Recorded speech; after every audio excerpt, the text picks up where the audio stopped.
എന്റെ അപ്പൂപ്പൻ മലയാള സിനിമയിലെ കൺട്രോളറിലിരുന്ന. എന്റെ അപ്പൂപ്പൻ എന്ന് പറഞ്ഞത് പഴയ സിനിമയിലൊക്കെ ഉള്ള കൺട്രോളായിരുന്നു. പിന്നെ ചെമ്മീനിലുണ്ടായിരുന്നു. മസാലയായിരുന്നു. എന്തുവാ? ഒരു ചെറിയ കമ്പ് കിട്ടും. അവന് തല്ലാനാണ്? അല്ലാന്നല്ല, പിന്നെ അതുകൊണ്ട് ആ കടൽ തീരത്തെ കടലമ്മ കള്ളിന്ന് എഴുതി വെക്കണം. ഇവനെ തെര വന്ന് എടുത്തോണ്ട് പോട്ടെ.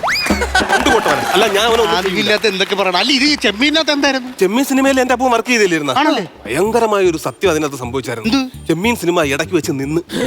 സത്യം ഭയങ്കര പ്രശ്നമില്ലേ? അപ്പൊ ഇങ്ങനെ മധുസാറൊക്കെ ഇങ്ങനെ വിഷമിച്ച് ഇനിയിപ്പോ എന്റെ ഇവിടെ അപ്പൊ അത്ര പ്രതിസന്ധിയിലും ഈ മോഡുലേഷൻ പിടിച്ചോണ്ടിരുന്നു. പിന്നെ അങ്ങനെ നിൽക്കില്ലായിരുന്നു. അപ്പൊ സത്യമാഷി ഇങ്ങനെ മാറി നിന്നിട്ട് അയ്യോ എല്ലാം പൊളിക്കല്ലോ എന്ന് സത്യമാഷി. ശീലാമ അപ്പുറത്തോട്ട് മാറി നിന്നിട്ട് അയ്യോ ഇനി ഞാൻ എന്ത് ചെയ്യും? ശീലാമ കൊട്ടാരക്കര കിടന്ന് ഓടുന്നു. ബസ്സല്ലെന്ന് കൊട്ടാരക്കര ശ്രീധരൻ നായർ എന്തൊരു ചെയ്യുമെന്ന് പറഞ്ഞിട്ട് അങ്ങോട്ട് ഞാൻ കിടന്ന് ഓടുന്നു. മൊത്തത്തിൽ വിഷയമായില്ലേ? രാമമംഗള് പകുതിയായപ്പോ സിനിമ കളഞ്ഞിട്ട് പോയി. വിഷയമായില്ലേ? അപ്പൊ ഇടപെട്ട് അപ്പവും പറഞ്ഞു കഴിഞ്ഞ് നിങ്ങൾ വിഷമിക്കേണ്ട കാര്യമില്ല, നമുക്ക് നേരെ അങ്ങ് പോവാന്ന് പറഞ്ഞു. അങ്ങനെ ഇവരെല്ലാത്തിനോടും വിളിച്ച് നേരെ രാമമംഗളുടെ വീട്ടിൽ ചെന്നു. ചെന്നപ്പോ എന്താ രാമമംഗൾ കാലുമേ കാലും കയറ്റി ഇങ്ങനെ ഇരിക്കുക. അപ്പം അപ്പവും പറഞ്ഞു, രാമു നീ കാണിക്കുന്ന മോശമാണ്. കാരണം ഇത്രയും പേര് കഷ്ടപ്പെട്ട് നിന്നൊരാണ്, മെനക്കേട് ഒരുപാട് സംഭവങ്ങളുണ്ട്. അപ്പൊ രാമു നീ ആലോചിച്ച് നോക്കും, ഇന്ന് നീ തമാശ കളിക്കുന്നതെന്ന് പറഞ്ഞു. അപ്പൊ രാമമംഗൾ പറഞ്ഞു, ഡേയ് പറഞ്ഞ കൊള്ള എന്നെ, ഇത്ര നാളും ഞാൻ തമാശയായിരുന്നു, ഇനി കാര്യമായിട്ടാണ്. അങ്ങനെയാണ് രാമു കാര്യമായിട്ടായി. എനിക്ക് അറിയാനായിട്ട് ചോദിക്കുവാണ്. ഈ കർക്കിടക മാസത്തിൽ നിനക്ക് എവിടുന്ന് കിട്ടിയടാ? എന്തോന്ന്? കഞ്ചാവ്. പറഞ്ഞോണ്ടിരിക്കുന്നത്. നീ സിനിമ കണ്ടിട്ടുണ്ടോ? സിനിമ എന്തുവാന്ന് അറിയാമോ? എന്താണെന്ന് അറിഞ്ഞിരുന്നു നീ വർത്താനം പറയത്തില്ല. ഇവിടെ മലയാള സിനിമയിൽ തന്നെ എത്ര കഥാപാത്രങ്ങളുണ്ട്. മംഗലശ്ശേരി നീലകണ്ഠൻ, മന്നാടിയാര്, പൊന്തൻ മാട, എന്തൊക്കെ. അതുപോലെ തന്നെ പൂവള്ളി, ഇന്ദുചൂടൻ, എന്ത് നല്ല കഥാപാത്രമാണത്. ഇന്ദുചൂടന്റെ കാര്യം പറയല് അതെനിക്ക് ഇഷ്ടമല്ല. ഇന്ദുചൂടന്റെ കാര്യം പറഞ്ഞ എത്ര കുഴപ്പം? ഇന്ദുചൂടന്റെ കാര്യം പുള്ളി ശരിയല്ല. പുള്ളി എനിക്ക് ഇഷ്ടമല്ല. നിനക്ക് നിന്റെ വായിച്ചിട്ടുണ്ടോ പുള്ളി? അല്ല ശരി, എനിക്ക് ഇഷ്ടമല്ല. പുള്ളിയുടെ കാര്യം പറഞ്ഞപ്പോഴത്തേക്ക് അവൻ നിന്ന് ചൂടാകും. പുള്ളി എന്ന് പറഞ്ഞു കഴിഞ്ഞാൽ അച്ഛന്റെ ചെലവ് ജീവിക്കുന്ന ഒരു പുള്ളിയാണ്. മനസ്സിലായില്ലേ? ഈ ഇന്ദുചൂടൻ എന്ന് പറയുന്നത് അത്രയും പുള്ളി ജോലിക്ക് വല്ലതും പോകുന്നുണ്ടോ? നല്ല രീതിയിലല്ലേ MK മേനോൻ നോക്കിയത്? ആ സമയത്തല്ലേ ഈ പുള്ളി പിന്നെ കേസും കാര്യങ്ങളായിട്ട് പോയി ജയിലിൽ പോയി കിടന്നത്. 6 മാസത്തെ ഇടവേള കഴിഞ്ഞ് വന്ന് ഉള്ള നമ്മൾ സമ്മതിക്കുന്നു. പക്ഷേ ഈ പാവപ്പെട്ട മനുഷ്യനെ പോലീസ് ജീപ്പിൽ പിടിച്ചുകൊണ്ട് പോയപ്പോഴത്തേക്ക് ഓപ്പൺ ജീപ്പിൽ വന്നിട്ട് പറഞ്ഞു എന്റെ അച്ഛൻ വലിയ ആളാണ് എന്ന് പറഞ്ഞിട്ട് ഈ ജീപ്പിൽ നിന്ന് ഇറക്കി ഓപ്പൺ ജീപ്പിൽ കൊണ്ടുപോയി.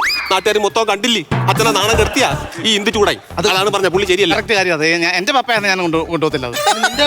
നിന്റെ പപ്പ ജസ്റ്റിസ് ആയിരുന്നു? ജസ്റ്റിസ് അല്ല, ജസ്റ്റ് മിസ്സിന് പോയതായിരുന്നു.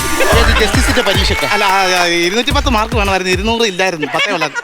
ജസ്റ്റിസിന്റെ പരീക്ഷ അല്ല, പിന്നെ SSLCയുടെ പരീക്ഷ. ഞാൻ പോട്ടൂരി അടിക്കും. ഇവന് മാർക്ക് കൊടുക്കാൻ. സുഹൃത്തുക്കളെ, നിങ്ങൾ എന്തൊക്കെയാണ് പറഞ്ഞോണ്ടിരിക്കുന്നത്? മഹത്തായ കഥാപാത്രങ്ങളാണ് മംഗലശ്ശേരി നീലകണ്ഠനും ഈ പറയുന്ന പൂവള്ളി ഇന്ദുചൂടൻ. മംഗലശ്ശേരി നീലകണ്ഠന്റെ കാര്യം പറയല്ലേ? മംഗലശ്ശേരി നീലകണ്ഠൻ എത്ര കുഴപ്പം? ആ പുള്ളി അങ്ങനെ തന്നെ ജോലിക്കും പോവാതെ കുറെ കൂട്ടുകാരൻ വിളിച്ചിരുത്തി വെള്ളം അടിയും കാര്യങ്ങളായിട്ട് എത്ര പേരാടം വിറ്റു.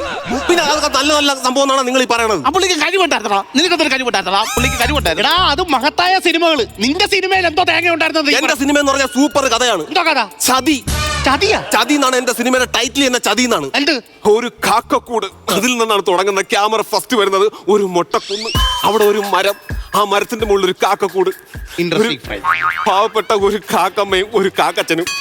കാക്കച്ചൻ ജോലിക്കൊക്കെ പോയിട്ട് വരുമ്പോഴത്തേക്ക് കാക്കമ്മയുടെ അടുത്ത് പറഞ്ഞു, ഒരു 3 മുട്ട എനിക്ക് ഇട്ട് തരുമോ എന്ന് ചോദിച്ചു. കാക്കമ്മ പറഞ്ഞു പിന്നെന്താ സെറ്റ് ചെയ്യാം എന്ന് പറഞ്ഞിട്ട് 3 മുട്ട മാന്യമായിട്ട് ഇട്ട് കൊടുത്ത്. ആ സമയത്താണ് ഒരു കള്ളക്കുയിൽ വരുന്നത്. കുയിലിന്റെ സ്വഭാവം അറിയാലോ. പറന്നു വന്ന് നേരെ അതിന്റെ മോളി വന്നിരുന്നിട്ട് ഈ കാക്കമ്മയുടെ മുട്ട തട്ടി തെറിപ്പിച്ചു. എന്നിട്ട് കുയിലിന്റെ മുട്ട അവിടെ ഇട്ടു വെച്ചു. ചതി, വൻ ചതി. സഹിക്കാൻ പറ്റുമോ? പക്ഷേ ആ കാക്കമ്മ അതിനെ വളർത്തി നെഞ്ചിലെ ചൂട് കൊടുത്തും കിറച്ചിറകിന്റെ ഇടയിൽ വരുത്തിയും അങ്ങ് വലുതാക്കി. വലുതായപ്പോ ഭയങ്കര സങ്കടം എന്ന് പറഞ്ഞ വലുതായി. ഈ കാക്കമ്മയും കാക്കച്ചനും ഒന്നും അറിയുന്നില്ല. ഈ കുയിലുകൾ വലുതായ സമയത്ത് കാക്കമ്മയെ നോക്കി ഒരു സുന്ദരൻ തള്ളയുടെ മുഖത്ത് നോക്കി കൂവിയിട്ട് പോണതും സഹിക്കാൻ പറ്റുന്ന കാര്യമാണ്. ചതി.